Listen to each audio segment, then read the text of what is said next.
Të dashur dëgjues të Radio Marisë së Kosovës, qoftë lëvduar Jezu Krishti. Jeni duke u shoqëruar me emisionin Liturgjia e Fjalës.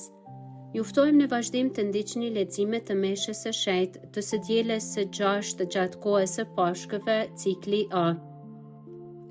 Leximin e parë lexon Diana Ukaj, Psalmin Migena Kçiraj. Leximin e dytë Erjona Sopi. Ungjillin dhe komentin e Ungjillit nga Dom Len Sopi. Hiri i Zotit qoftë me ju të gjithë.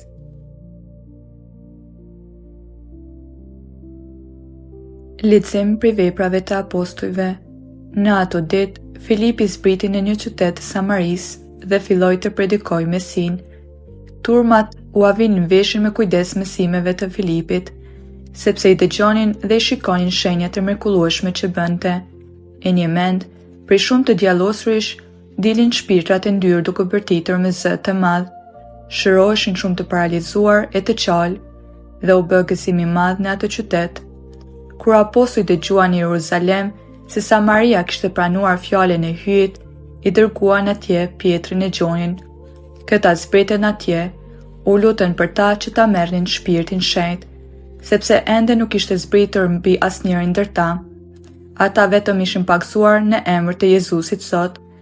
Atëherë vuan durt mbi ta dhe ata morën shpirtin shenjtë. Fjala e Zotit. Veprat e Zotit janë të mëdha. Veprat e Zotit janë të mëdha. Mbar toka le t'i prohurit hyjet. Këndoni lavdisë së emrit të tij. Lartësojini lavdinë e tij të pamas. Thuajini hyjet sa të mrekullueshme janë veprat e tua. Veprat e Zotit janë të mëdha. Le të adhurojmë mbar toka e le të këndoj. Le t'ia thot këngës për nder të emrit tënd. Ejani e shikoni veprat e hyjet. Bëri mrekullisht tanguese mes bijve të njerëzve. Veprat e Zotit janë të mëdha. Ai e shndërroi detin e Terik. Këmbë e kaluan lumin. Për këtë galdojnë me gëzim. Ai sundon pramshim me pushtetin e vet. Veprat e Zotit janë të mëdha. Ejani, dëgjoni, të gjithë ju që e druani hyjin. Do t'ju tregoj çka i bëri shpirtit tim. Qoftë bekuar hyji që s'ma hodhi poshtë lutjen time, e nuk ma mohoj mëshirën e vet. Veprat e Zotit janë të mëdha. Lexim prej letrës së parë të Shën Pjetrit Apostoll. Fort të dashur, adhuroni me shenjtëri në zemrat tuaja Krishtin Zot.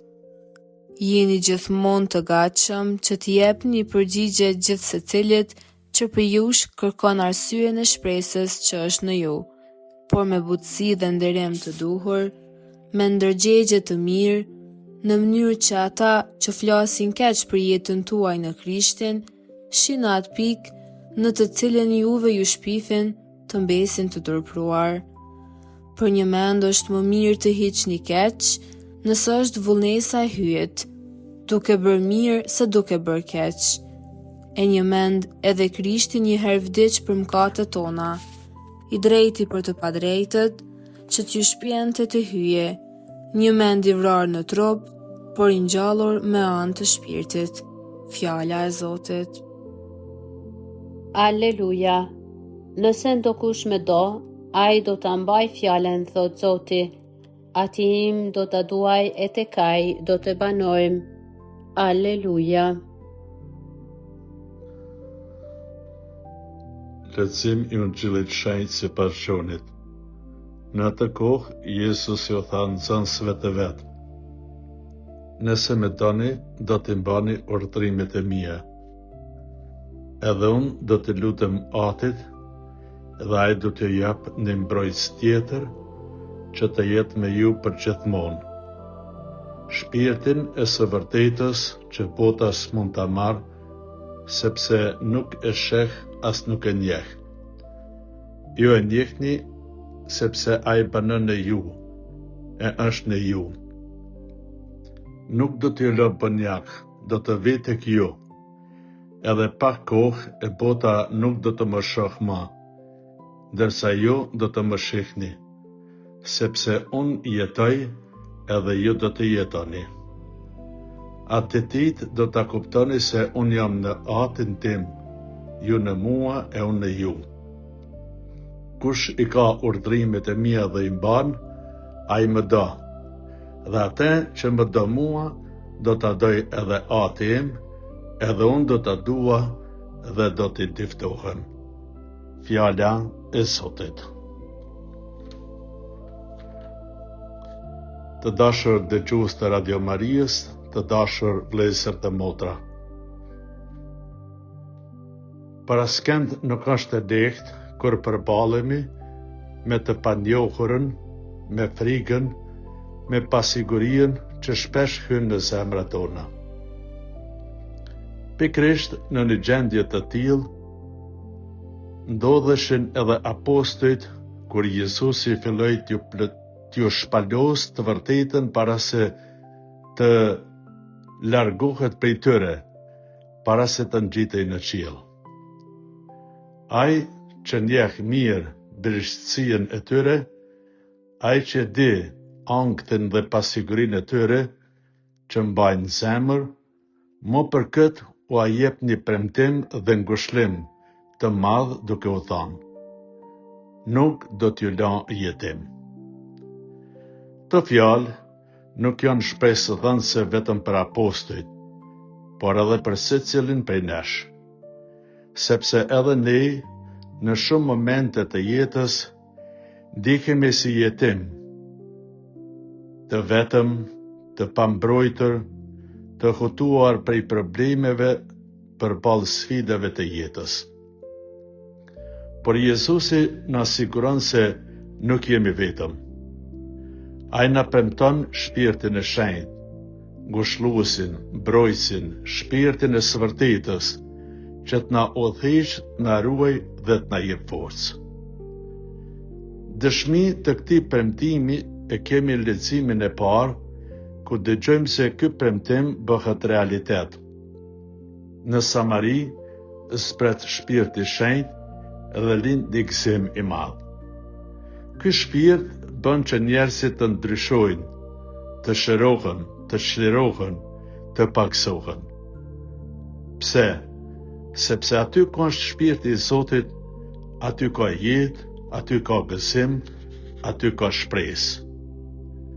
Por të dashur dëgjues të Radio Marijës, ne jemi dëshmitar se bota në të cilën jetojmë nuk është gjithmonë e hapur ndaj këtij shpirti. Përkundrazi, shohmi se e vërteta shtrembrohet, se e mira quhet e keqja e mirë. Njeriu përballet me shumë rreziqe, padrejtësi, dhunë, frikë, mboshllëk shpirtëror, ankth dhe humbje të kuptimit të jetës. Shpesh njeriu kërkon lumturinë larg Zotit dhe natyrisht se përfundon në humner. Bibla në Zanafile na kujton historinë e pemës së njohjes, pemës së dallimit të mirës dhe të keqes. Edhe sot ekziston tundimi për të sjellur rrugën e lehtë, rrugën e gënjeshtës ku duket e bukur në fillim, por që në fund na fundos, na shkatërron. Përse? Sepse aty ku sundon gënjeshtra, aty nuk ka të vërtetë. Aty ku sundon lufta për plasja, aty nuk ka paqe. Përballë kësaj, Krishti qëndron si dëshmitar i së vërtetës. Ai nuk zgjedh rrugën e lehtë për rrugën e kryqit, sepse pa kryq nuk ka të vërtetë të plotë për njeriu. Pa sakrificë nuk ka shpërblim, pa vujtje nuk ka ringjallje. Prandaj vetëm ai që e pranon kryqin në jetën e vet dhe vetëm ai që bashkohet me Krishtin në vujtjen e tij mund të gjejë kuptimin e jetës. Dhe këtu lindin dy dhurata të mëdha, feja dhe shpresa. Këto nuk janë diçka që ne i fitojmë me forcat tona, por janë hiri i Zotit. Këto janë dy rrugë që na udhëheqin drejt një dashurie së përkryer. Feja na mëson të besojmi edhe kur nuk shohmi. Shpresa na mëson të presmi kur gjithçka duket e humbur, ndërsa dashuria e Zotit është ajo që na siguron se ai nuk na braktis kurrë. Të dashur dëgjues të Radio Marijës, të dashur vëllezër dhe motra. Sot jemi të ftuar të sjellmi të jetojmë të vërtetën apo gënjeshtrën, të jetojmë në dritë apo në errësirë, të jetojmë në paqe apo luftë, të jetojmë me Krishtin apo pa te. Jezusi na fton të mos kemi frikë, të mos ndihemi jetim, por të jetojmë si bijë dhe bija të Zotit. Le të mos luajmë me Zotin duke kërkuar vetëm atë që na intereson, por le të mësojmë të jetojmë sipas vullnetit të Tij me besim, përulësi dhe dërim. Sepse Zoti është dashuri dhe mëshirë. Ai jep gjithmonë më shumë se sa ne kërkojmë, dhe ai e mban fjalën e Tij, andaj edhe me të drejtë na thot, nuk do t'ju laj jetim. Le ta hapmi zemrën tonë për Shpirtin Shenjtë, që ai të na mbush me paqe, me gëzim dhe dashuri, që të mund të jemi dëshmitar të së vërtetës në këtë botë. Amen. Qoftë lëvduar Jezu Krishti.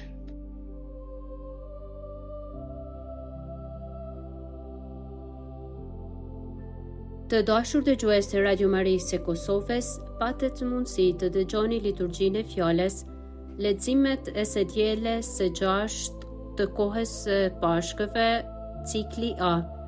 Me ju ishin Diana Ukaj, Migena Kqiraj, Irina Sopi, ndërsa ungjillin dhe komentin e ungjillit e dëgjuat nga Dom Lend Sopi. Ju falenderojmë për vëmendjen dhe ju dëshirojmë paqen dhe bekimin e Zotit. Qoftë lëvduar Jezu Krishti.